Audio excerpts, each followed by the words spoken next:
When someone goes to make a decision, there are two minds in which they can make the decision from their default mind or their higher mind, we'll call it. What a lot of people are used to operating from, it's your default, it's your automatic. It is just what you go to, and it kind of sucks. It's over analyzing, overthinking, very pressure filled versus your intuitive led mind. It's fast, it's easy, it's quick, it's light. It gets to the answer very quickly without all of the doubt. And so today we're going to talk about how to operate more from your intuitive led mind and the nuances of shifting out of the default. First, I feel like it's relevant for everyone to understand where most people are operating at, the default mind. Do you want to speak a little to that and kind of what's going on and why that's so quick for people to latch onto? Yeah. And to be fair, I'm going to state the bias here. I understand default mind of an American mind. And why I say an American mind is I perceive that in this country, we're sort of used to pressuring ourselves to perform. I think we really have an angle on just try harder and just grind yourself. And just a lot of people I've heard say, I just got to power through. That's built into our culture. I've been to other countries where that is not part of their experience and their minds are just like this. And yes, those were on a few islands, island time. But in terms of the default mind that I've seen here in America, it's extremely pressured. It's extremely pressured to perform. It's extremely pressured to get to an outcome at all costs. I've seen it be linked closely to ambition, where ambition is like, I'm going to get that goal no matter what type of thing. That default mind is overthinky. And well, what else would you include in that? In the default mind's characteristics? Would you say that it's operating out of a desire to control or feel safe in some regards where someone doesn't necessarily feel that from the decision that they're engaging with? Probably, yeah. I think it's a really good way to say that because the default mind has a motivation that it's trying to work on. There's something that the default mind is trying really hard to work out. And that could be anything from any perspective. That could be I'm trying to figure out how to be successful. I'm trying to figure out how to make more money. I'm trying to figure out how to feel safe. I'm trying to figure out how to be loved. I'm trying to figure out how to get to this next stage of my life, whatever it is. Like it has a goal that it's focused on, but the problem with the default mind is that it's trying to control the process as to how it gets there through its own very limited thinking. I would also characterize the default mind as operating from inside of a box. It's sort of like a room with no windows and doors. And when default mind really gets going on that pressure, the walls come in a little bit like this, and the focus of default mind just narrows everything. And what's so fascinating is that somebody who's entrenched in default mind, that narrowness turns into this tunnel. And in that tunnel, there's like nothing that they can access outside of the tunnel. Thinking becomes binary. It becomes this or that, black or white, uh, sort of ultimatumy. And when people get into that really pressured mind and things don't go well, you'll hear the ultimatums come out like, this changes or I'm out. Like, screw this, I can't do it anymore. I either keep going or I give up. See, it's just binary, two choices only, Mhm. which that narrowed default mind, no creativity, definitely no intuition, and a very narrow view of life itself. It's not the most fun state to operate from, and it's not the most effective, and so the first step for identifying if you're in this state of mind is to ask yourself in the past couple weeks or past couple months, what decisions were you faced with that felt very pressure filled, that caused a lot of mental angst, that had you overthinking? And ask yourself why. Just simply, why were you overthinking this? It might be that you felt like there was a right choice and a wrong choice, or that you were going to make someone mad, or that you wouldn't get what you want if you picked a certain choice, and just reflect on what that decision was and why you felt that way What is it for you? Like, can you reflect over the past couple weeks? of a decision that, yeah. Problem with So Yeah. For me in my business, I plan retreats 1 to 2 years out, and I had a date on the calendar for over a year away, and all of a sudden it started to feel very stressful, and I was reflecting, am I being asked to change this date? Like, why does this feel so heavy? And I went back and forth like it was life or death to just change the date a couple months. And it felt so pressure filled. And for me, I was operating out of the mind of I might make the wrong decision. And the step after this is to feel what that feels like in your body. For me, it was contraction, pure contraction. And so that is my pressure emotion signal that I'm operating from my default mind. And I'd invite everyone listening to identify theirs as well so that they can have like a instant access. Oh, there's my cue. I'm operating from my default mind. What was it for you? When I was in my default mind, I yeah, just so like, "I can figure this out. I can figure this out." And what I didn't realize was that all of my creativity was just slowly doing this. And I also wasn't realizing like, "Oh, I'm not connected to my intuition right now. My brain's just slowly narrowing its focus until it was the only thing I could think about." And this went on for days, which kinda sucked. Like, I looked back on the past couple of days and was like, "Where have I been?" Oh, yeah, I've been totally stressing, and it did not make me feel like I was any closer to a solution. It actually made me feel like I was processing the whole problem in a room with no windows and no doors. Felt suffocating. Mm. And then, if I was to describe the emotion besides feeling scattered and, like, fighting with my fists up is kinda how I saw myself. Um I sort of had this super doubty feeling enter, like, "Uh-oh, there's something wrong with me. There's something wrong with the process. There's something wrong with something," and I just started second guessing all of it, which is not a fun place to be, and I hate definitely don't like living there.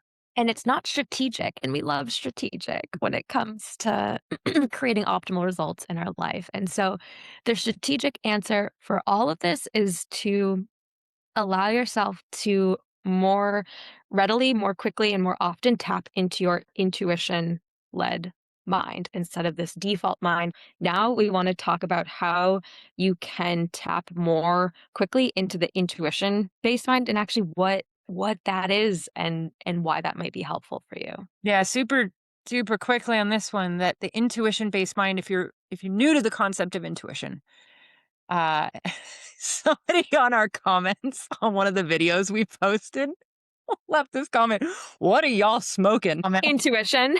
Ah, You want some? just so stoked on that comment. I'm like, "Yeah, it does seem like we're smoking something fancy here."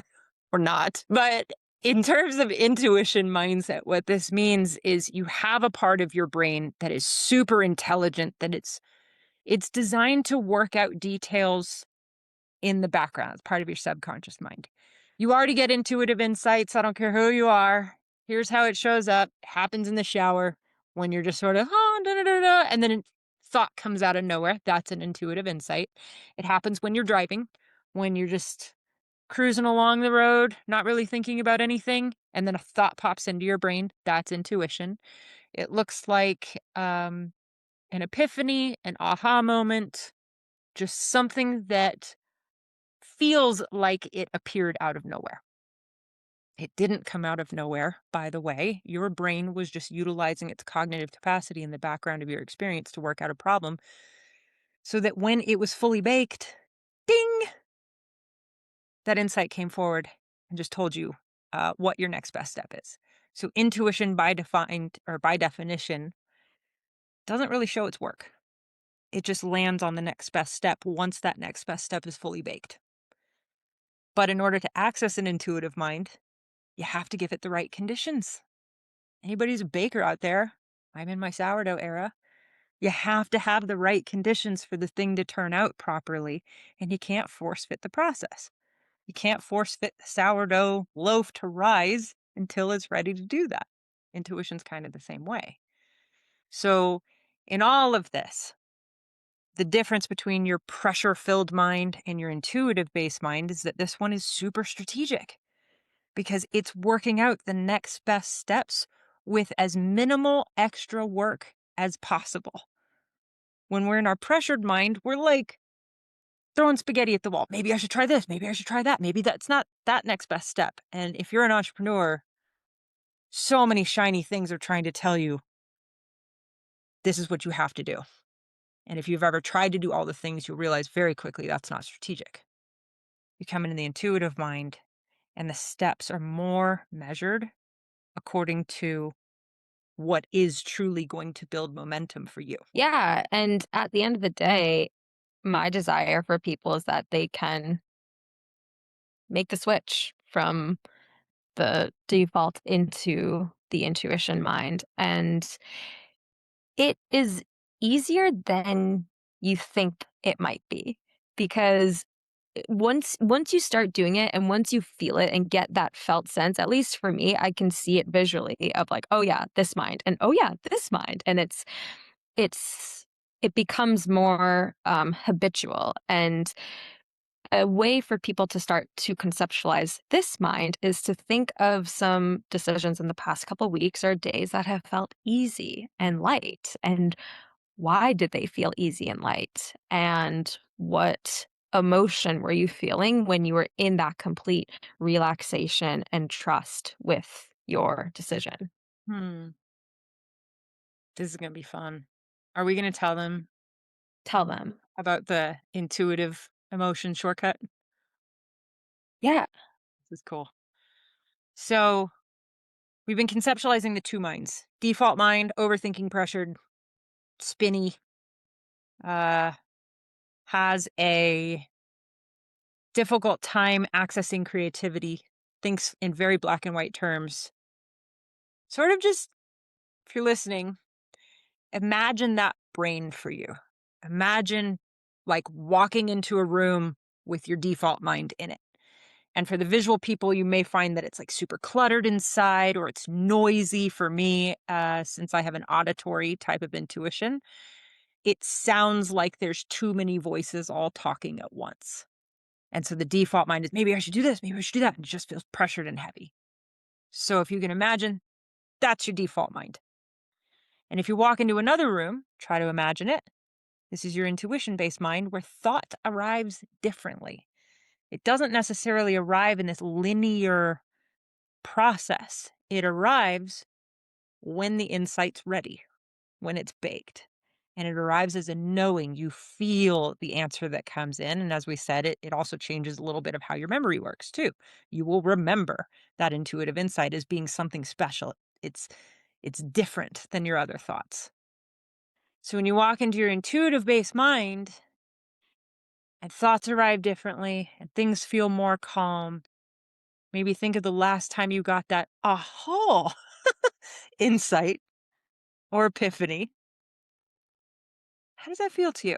Try and name a feeling or an emotion connected to that. Whatever that feeling or emotion is, I'm going to show you this is a bit of a shortcut. So for me, that emotion or feeling where I feel most connected to my own intuition is the feeling of feeling loving. When I'm in love with life, it means I'm having fun, I'm present, I'm looking at really cool things. I notice really cool things. Today, there were two bald eagles circling above my house. It was like the coolest moment.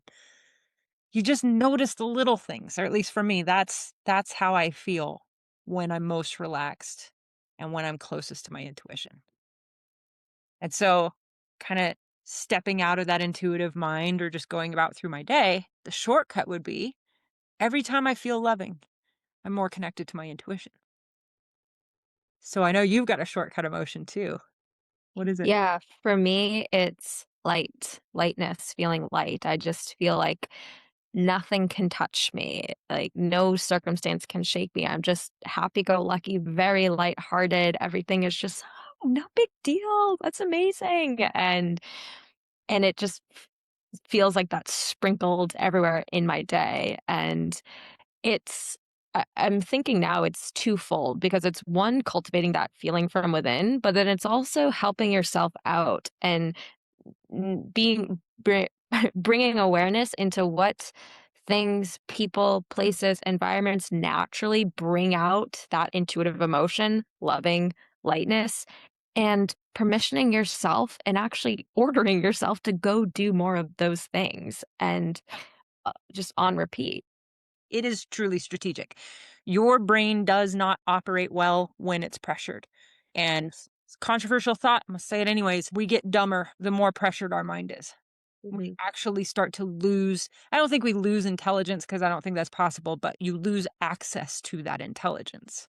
Yeah. So like the pressured mind just narrows its focus because it's doing a literal threat detection and it's only focused on that threat. And on the contrary, the more relaxed you are, the smarter you are. And 100%. that's where there is a strategicness in finding ways that you can relax more. And that's part of why we host experiential retreats to give people that relaxation because at first it's not going to feel as natural. Like, how do I relax? What do I do with my hands? And sometimes you need that felt experience to calm down your brain, tap into your intuitive emotion, and allow yourself to feel that on repeat day after day and watch what happens. You'll see. Do you know that some people don't remember how to play? Yes, Do you I find that do. in your practice a lot? 1000%. And I play is something that in my, uh, I want to say later life, but whatever.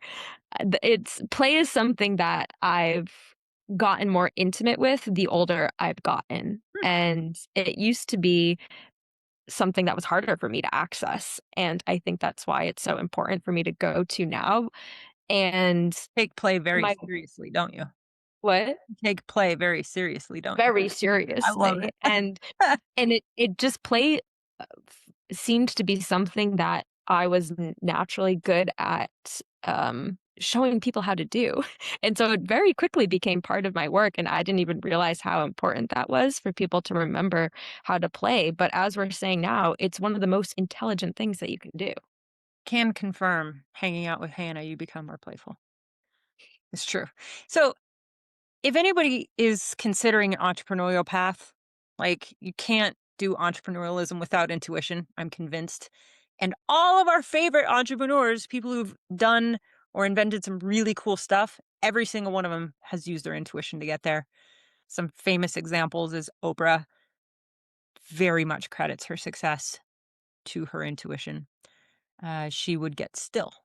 That's how she would access it. Steve Jobs and Einstein, they would take walks. Sherlock Holmes, literary, he would play the violin to access his intuition. All of these traits and playful actions that these people would do, the genius minds would do, it was strategic, but it also felt like play.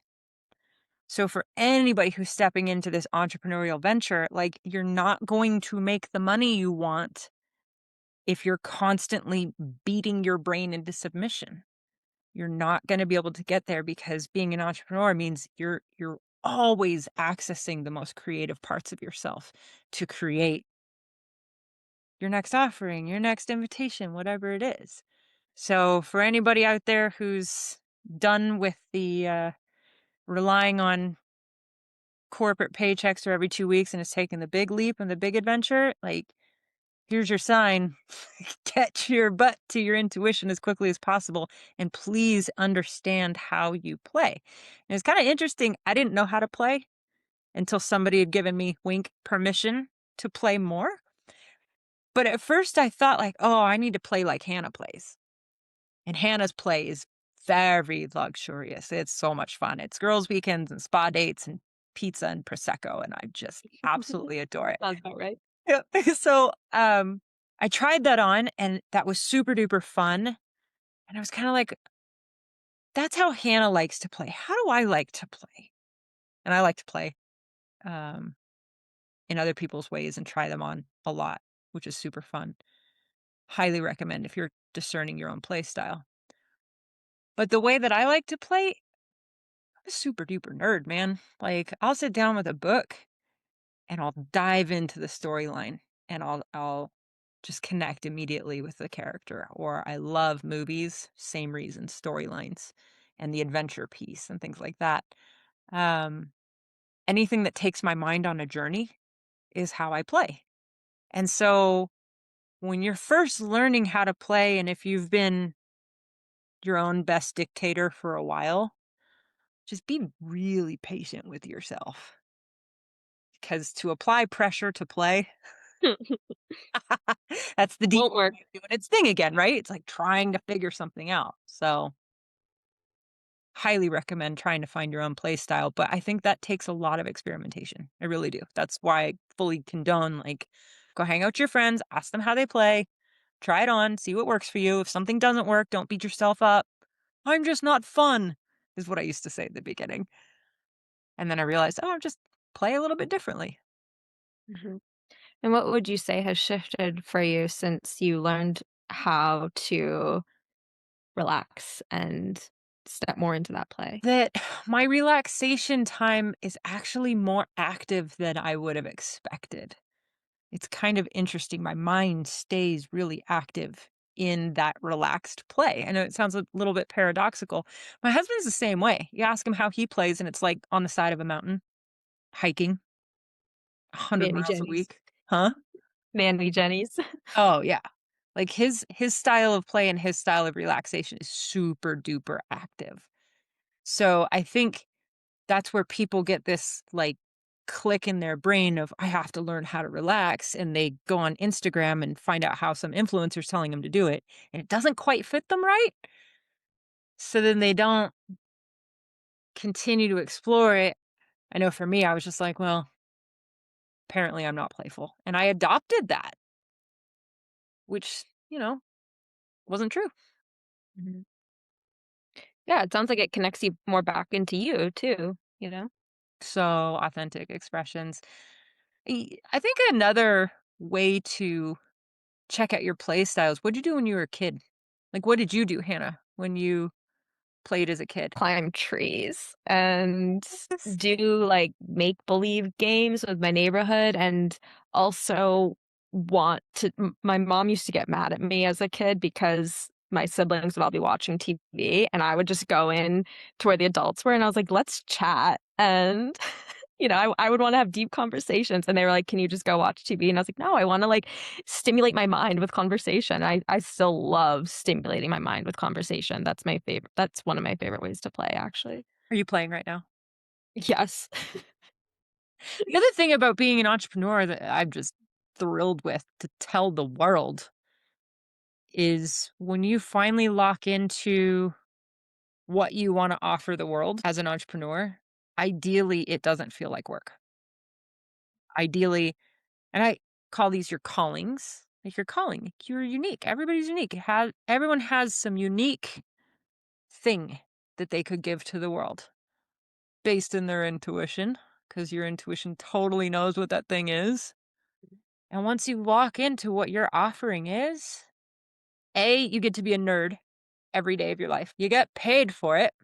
Everything everything is monetizable right now because we live in a very interesting age. Well, it's monetizing your gift and what you're most natural at, Yep, and totally. But that calling is how you're designed to offer you to the world. And if you can figure out what that is, not in a default mind kind of way, not trying to pressure and grind yourself through because then it gets all distorted and wonky, but in your intuitive mind, like, this is how I play, this is how I'm a giant nerd, this is what I could talk about all day long and never get bored of it. And then you offer that, and the world's like, yeah, okay, we'll play with you. Take my money. Mhm, Ideally, you'll never work a day in your life. mhm. Yeah, and the pathway through accessing what that is for you is through play, and it's like, if you're like, "I don't know what my calling is, I don't know, let me, like, figure it out." It's like, "No, no, no, like, don't try to figure it out, just go relax and go tap more into that more lighthearted, loving version of yourselves, and to kind of wrap this up and put a bow on it, that's when the answers come. It's even if you're not, looking to go into business, it could just be the next decision you're making to move your life forward. The more that you can, number 1, notice when you're in your default mind, and then number 2, make a conscious decision to shift into your intuitive mind as we talked through the exercise, so that you know what emotion is guiding you, and then create a lot of spacious play as a strategy to continue nurturing that intuitive mind so that you can receive the downloads, receive the insights, receive your next best step to be the shortcut to create what you want in any decision that you're making so that it always can feel relaxed and lighthearted without the pressure. There's talking about the importance of play and the strategy of play. There's a theory out there that the opposite of tyranny is not benevolence. So when you ask a question like, what's the opposite of tyranny? People usually like, oh, it's benevolence, right? It's play. And so I know this very true for myself that when I started on my own entrepreneurial ventures, I was a dictator to myself. I was like, I have to be super structured. I have to do my schedule this way. I have to just, and it didn't really work for me that well. And when things weren't working for me as an entrepreneur, like you get strained results. I was still doing okay and I was still eking my way to success, but it was harder. And then once I learned, like, oh, I need to put that spaciousness you always talk about, I needed to put more of that and more play and more breaks. And I actually had to schedule it in because I was being very tyrannical with myself. Mhm. So that's the plug for don't be a dictator to yourself and schedule as much play as you can because it will nourish your mind. It will nourish the best ideas. And dude, have you ever noticed when you like move away from the desk for a little while and go out and about, you'll see something that totally inspired you and it'll spark your next best idea? Yeah, I feel like you and I are similar to this and that we do the best work on our phones when we're not at our computer and we'll draft all these things just on our phones. Even texting each other, we'll create entire mission statements, programs at 7 a.m. with our coffees just texting, when we're not trying. Totally. like That's we it. can you can tell when one of us is in the mood of oh, she's in it, and it's just text after text, and then this, and then this, and it's that's how the ideas come, not when we're searching for them. It's just No. they come to us, Yep. Yep. So if we could change the world in one day today, which we will. it would be play more. You know, your brain needs it. You will become more intelligent with the more room in your brain. Yeah. And with that imagery of the default mind being cluttered and loud and pressured and gray and hard compared to the intuitive mind, the one where your inner spirit's like, hey, come hang out. So in that intuitive mind, your best ideas are generated. Just start to play with this concept that there are two different minds in which you can operate from, and it is a choice at any given moment. One option might feel kind of clunky and not that great, and the other one, your intuition led mind, is just so light, loving, spacious, free, whatever that emotion is for you, and just start to notice where you're operating from each one. For anyone who wants more practice integrating these concepts on a deeper level and really maximizing their intuition, we have a program coming out, and it is intuition led emotional intelligence, intuition led EQ. And this will allow you to start to master the wisdom from all of these emotions that you're feeling in order to gain deeper access to your intuition more quickly, more clearly, and more often. So you can find that at intuitionmindset.com. I'm super excited about this intuition led EQ because I think people come into emotional intelligence thinking that it's going to be overwhelming and tough because emotions can be a little disarming when we don't understand them. But learning about EQ is one of the greatest strategic investments you can make because they say that 90% of top producers, people making the top echelons of money and success or collaborations and opportunity, all have high EQ. So the way we teach EQ here is intuition led, in that every single one of your emotions has an intuitive message on the other side of it. And so we're going to go through 6 big emotions, and we're going to learn all about the differences in what the intuitive insight is on the other end of that emotion. Pretty unique way of teaching EQ. Definitely is going to have incredible results for people. So I'm just so excited that we're doing this. I just hope that anybody who's listening that feels maybe like they're getting nudged on the inside of like, hey, just check that out. Just come check us out. Your emotions are amazing and they're going to create all of the success for you. Hannah, thanks for this. Thanks for teaching me that play was okay. Thanks for teaching me how to play too. Like, there's just a million different ways to play, and you really helped permission that for me. Thanks for normalizing the shortcut of intuition. That's right. Feel that big emotion and try to feel it as often as you can. Absolutely. Let's go do that. Can't wait. Thanks, everyone.